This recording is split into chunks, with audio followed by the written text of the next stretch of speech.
Une enfance dans la gueule du loup, qui est un livre de souvenirs de jeunesse et d'enfance et qui s'arrête au moment où vous allez rencontrer votre mari, où vous dites d'ailleurs, et là s'arrêtent mes confidences. Pourquoi ce titre et où vous avez passé la guerre?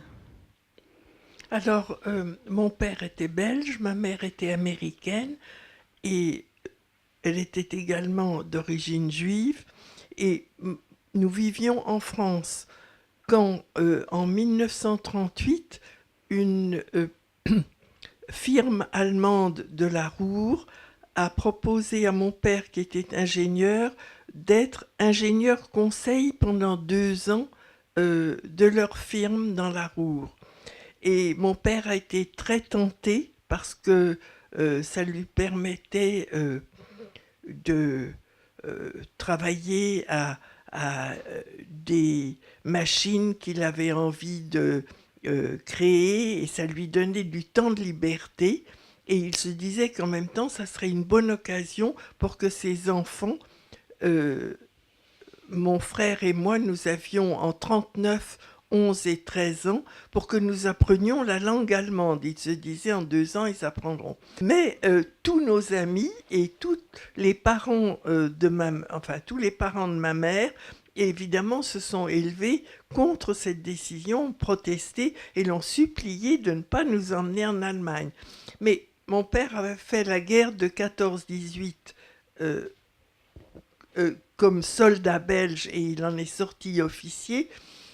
Et il était sûr qu'une pareille guerre ne pouvait pas se reproduire. Il était donc profondément pacifiste. Il ne croyait pas à la guerre et il se disait que, mon Dieu, 2 ans en Allemagne, eh bien, même si c'était désagréable de penser que les nazis étaient au pouvoir, et bien que on pourrait très bien le faire et que ça serait bon pour tout le monde.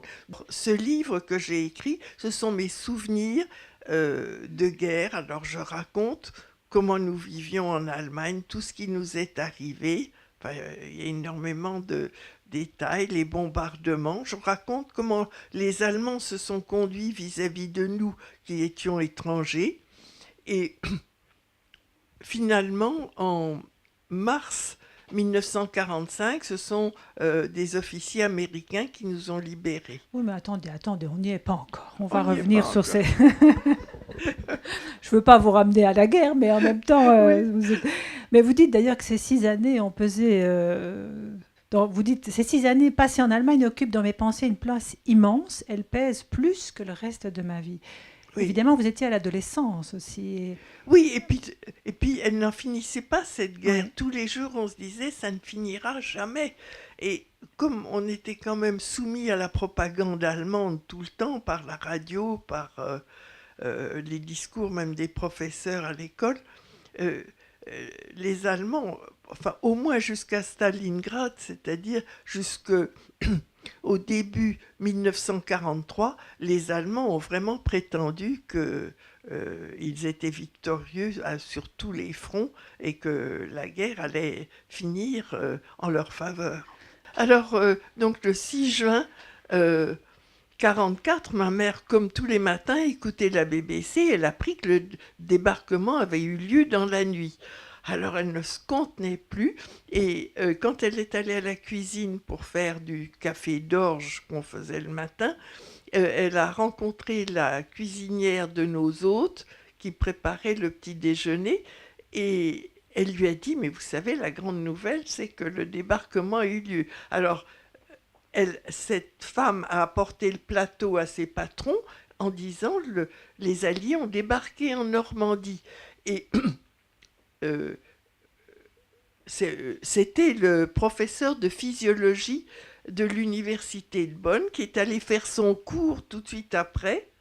Et il a parlé à ses étudiants en disant, il paraît que le débarquement en Normandie a eu lieu aujourd'hui. Il s'est rendu compte que personne n'était au courant.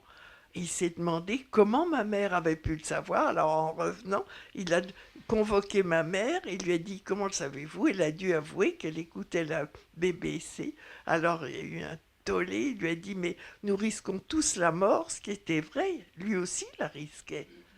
Et c'était incroyable. Enfin, je peux pas dire que ma mère était légère, on n'avait que ça pour vivre. C'était les nouvelles, et donc elle prenait le risque.